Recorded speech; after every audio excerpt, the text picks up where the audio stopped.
नमस्कार विद्यार्थियों, मैं मंजू बुड़क आपका बहुत बहुत स्वागत करती हूँ, अभिनंदन करती हूँ आपके अपने YouTube चैनल ज्योग्राफी गैलेक्सी पर।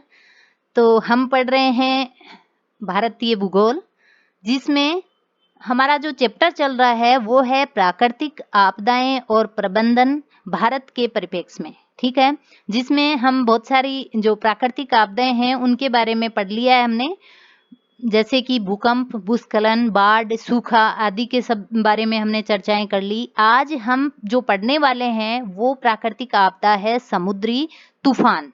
ठीक है, तो समुद्री तूफान क्या होता है, ये सब जो चर्चाएं हम इस चैप्टर में करने वाले हैं।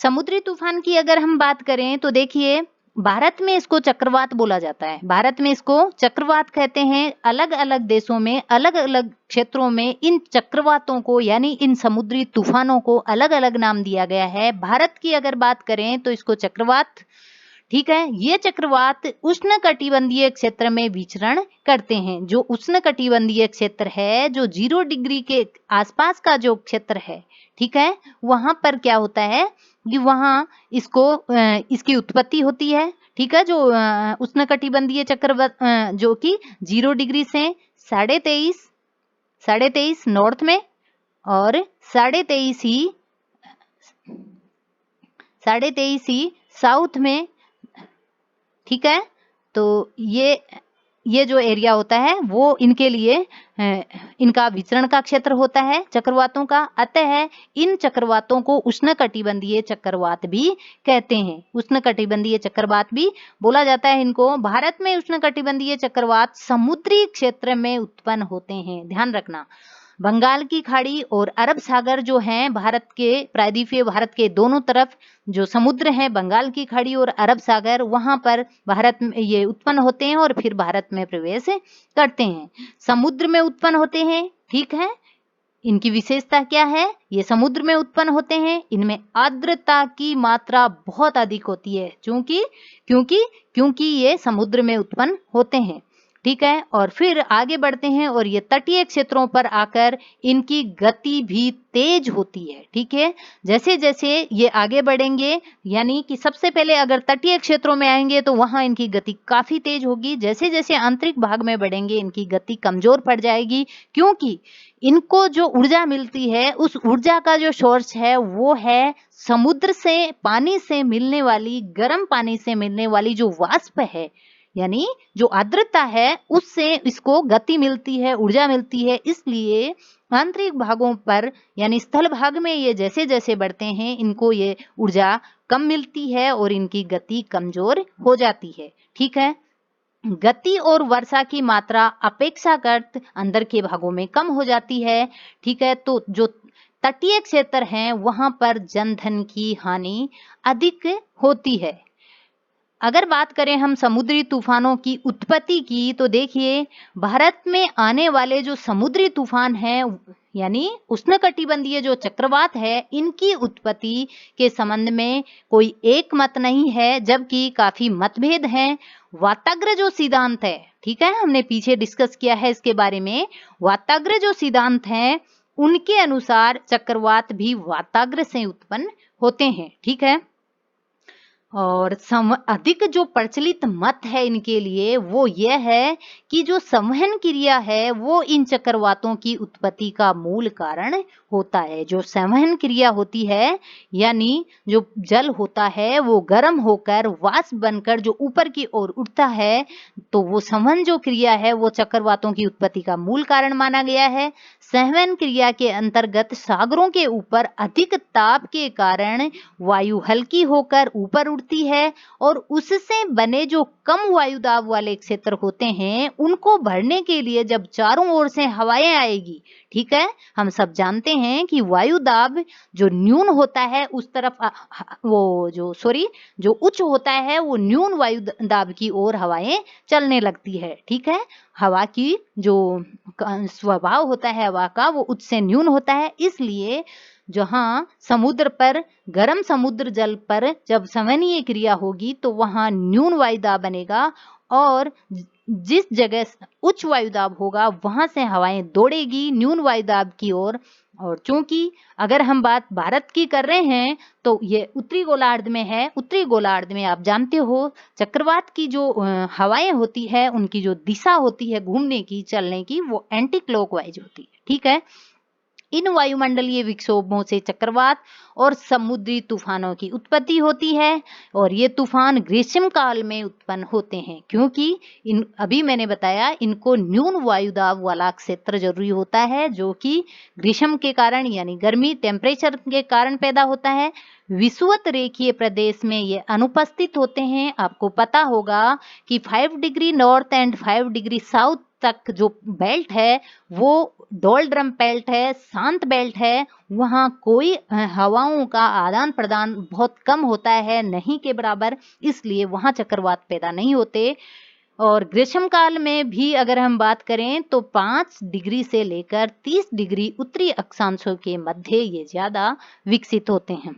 ये एक मैप दिया हुआ है जो कि देखिए अपने प्रायद्वीपीय भारत में जो बंगाल की खाड़ी है, ठीक है, ये बंगाल की जो खाड़ी है वहां पर ये चक्रवात बन रहा है और इसकी दिशा देखिए आप, चूंकि ये उत्तरी गोलार्ध में है तो ये एंटी क्लॉक, ठीक है, कैसे एंटी क्लॉक, और केंद्र यानी किनारों से केंद्र की ओर हवाएं केंद्र की ओर बढ़ रही है क्योंकि यहाँ लो प्रेशर बन रहा है।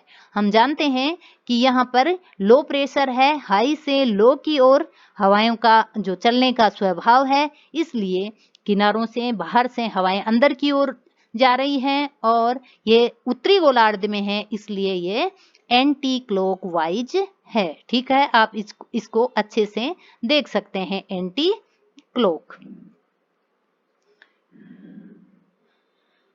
ये कुछ लिस्ट है इन चक्रवातों की जो मुख्य भारत में अब तक जो चक्रवात आए हैं, ठीक है, उन चक्रवातों की जो आवृत्ति हुई है यानी उनका बार बार आना हुआ है वो अरब सागर और बंगाल की खाड़ी में कौन से महीने में कितनी बार, ठीक है, आवृत्ति हुई है वो दिया हुआ है, आप अच्छे से देख लीजिएगा। मई जून जुलाई में देखिएगा आप सबसे ज्यादा बार आया है, जबकि अक्टूबर नवंबर दिसंबर में बंगाल की खाड़ी में अधिक एक्टिव हुआ है ये। ठीक है, अक्टूबर नवंबर दिसंबर में ऑलमोस्ट अगर हम बात करें तो ये अप्रैल मई जून और जुलाई में अधिक एक्टिव है। ठीक है, नेक्स्ट बंगाल की खाड़ी और अरब सागर में अप्रैल से दिसंबर तक ये एक्टिव रहते हैं। और बात करें हम जून जुलाई और अगस्त माह की तो सबसे ज्यादा यहाँ आते हैं। अरब सागर की ओर से वर्ष में औसतन बात की गई है अरब सागर से साल में 2 बार और बंगाल की खाड़ी से साल में लगभग 6 या 7 बार। याद रखना, बंगाल की खाड़ी से 6-7 बार और अरब सागर से 2 ही बार समुद्री तूफान भारत में प्रवेश करते हैं। भीतरी भागों में तूफान कितना अंदर तक प्रवेश करेगा ये इस बात पर निर्भर करता है कि उत्तरी पश्चिमी भारत यानी कि राजस्थान में कितना तापमान अधिक है। जितना तापमान ज्यादा है वायुदाब उतना ही न्यून है और जितना वायुदाब न्यून है उतना ही खिंचाव हवाओं का अधिक है। इसलिए जितना ज्यादा तापमान होगा उत्तरी पश्चिमी भारत में अपने यहाँ राजस्थान में उतना ही अधिक जो ये चक्रवात है वो प्रभावशाली होगा और ये अंदर तक स्थलीय भाग में बढ़ेगा। ठीक है, नेक्स्ट उत्तरी पश्चिमी भारत में शीतकाल में भी चक्रवाती तूफान आते हैं। ध्यान रखना, उत्तरी पश्चिमी जो भारत है वहां शीतकाल में भी चक्रवात आते हैं, लेकिन वो कौन से चक्रवात होते हैं, वो शीतोष्ण कटिबंधीय चक्रवात होते हैं। ये भारत में या तो पश्चिम से आते हैं या फिर उत्तर पश्चिम दिशा से प्रवेश करते हैं। कौन से, शीतोष्ण कटिबंधीय चक्रवात। उनसे उत्तरी पश्चिमी भारत में शीतकालीन वर्षा माउट होती है, बहुत ज्यादा इंपॉर्टेंट है।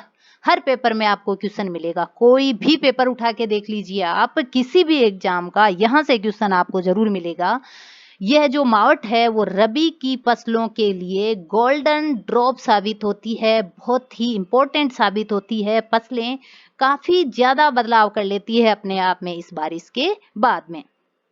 ठीक है, समुद्री तूफान से जो प्रभावित क्षेत्र है भारत में, अब उसकी चर्चा करेंगे हम। देखिए, पश्चिमी यानी समुद्री तूफानों से पश्चिम और पूर्व का जो तट है, ठीक है, प्रायद्वीपीय भारत का जो दोनों तरफ का तट है वहां पर ये उत्पन्न होते हैं, इसलिए वो जो एरिया है वो प्रभावित है सबसे ज्यादा। अरब सागर में समुद्री तूफान प्राय है अप्रैल जून में, ठीक है।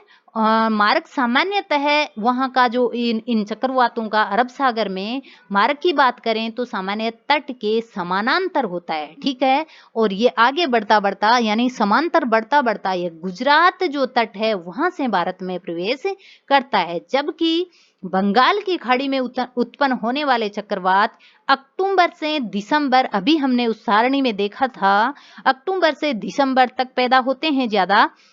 ये चक्रवात स्थलीय क्षेत्र में अंदर तक प्रवेश करते हैं, कौन से? बंगाल की खाड़ी वाले। आंध्र प्रदेश, उड़ीसा, पश्चिम बंगाल, याद रखना इन स्टेट्स के नाम। आंध्र प्रदेश, उड़ीसा, पश्चिम बंगाल सर्वाधिक प्रभावित होते हैं भारत देश में चक्रवातों से, ठीक है। ये अभी जो हमने डिस्कस किया है वही सब है यहाँ। और यहाँ लिस्ट दी हुई है कि भारत में समुद्री तूफानों द्वारा मानवीय क्षति की, ये भी आप ध्यान से देखना कि जो 1833 है 1833 में पश्चिम बंगाल में कितने लोग मतलब जो मृतक हो गए थे यानी खत्म हो गए थे, ये संख्या दी गई है मृतकों की 50,000, 10,000, 30,000, 1,00,000 तक। यानी जो अक्टूबर 1999 में उड़ीसा में जो चक्रवात आया था वहां 1,00,000 लोग खत्म हो गए थे। समुद्री तूफान क्या मतलब समस्या और संकट, ठीक है, किस प्रकार से हैं इसके बारे में डिस्कस करेंगे। तो देखिए इसका जो विस्तार होता है वो काफी कम क्षेत्र में होता है। हम जानते हैं कि तटीय क्षेत्रों में ही इसका विस्तार होता है। ये चक्रवात लगभग 15 किलोमीटर से 25 किलोमीटर प्रति घंटा की औसत गति से आगे बढ़ते हैं। गति आगे बढ़ने की जो गति होती है वो कितनी होती है? 15 किलोमीटर से 25 किलोमीटर औसत बताई गई है, जबकि हवा की जो गति होती है, इसमें जो चल रही हवा है उसकी गति की बात करें तो 20 से 40 किलोमीटर प्रति घंटा होती है। इसमें चूंकि नमी बहुत ज्यादा होती है इसलिए, ठीक है, ये बारिश करती है। ये स्थल भाग पर आते ही जो तटीय क्षेत्र होते हैं वो काफी तेज बारिश करती है वहां, और वहां पर बाढ़ की स्थिति उत्पन्न कर देती है। साथ ही पवनों की भी तेज गति होती है, इसलिए वहां पर जो वृक्ष होते हैं उखड़ जाते हैं, विद्युत के पोल उखड़ जाते हैं, संचार के जो साधन होते हैं उनके पोल क्षतिग्रस्त हो जाते हैं, कच्चे मकान होते हैं वो ढह जाते हैं, झोपड़ियां उड़ जाती है और अफरा तफरी मच जाती है। खड़ी जो फसल होती है वो कंप्लीटली गिर जाती है, नुकसान हो जाता है उसका। तेज हवा के कारण तटीय क्षेत्रों में समुद्री लहरें जो होती है वो अंदर तक प्रवेश कर काफी विनाश कर देती है। कैसे? वहां पर जो नावें होती है वो उलट जाती है और नाविकों और का जीवन खतरे में पड़ जाता है। सबसे ज्यादा जो खतरा होता है इन नाविकों को या मछली पालकों को होता है इस वाली आपदा से।